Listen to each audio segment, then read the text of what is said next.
Praise the Lord. ദൈവസന്നിധിയിലായിരിക്കുന്ന ഒരു ദൈവവൈദ്യനെ സംബന്ധിച്ചോളം നാം സുരക്ഷിതരാം.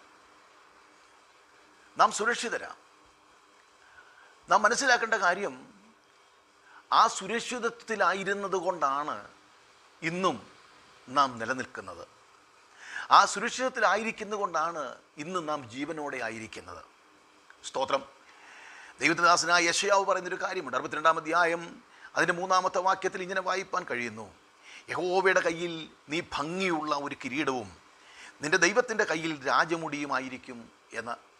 അപ്പോൾ ദൈവത്തിൻ്റെ കരങ്ങളിൽ ഞാൻ സുരക്ഷിതരായിരിക്കുമ്പോൾ തന്നെ അത് ഏറ്റവും ഭംഗിയുള്ള കിരീടമായി സ്വർഗം നമ്മെ മാറ്റിയിരിക്കുകയാണ്.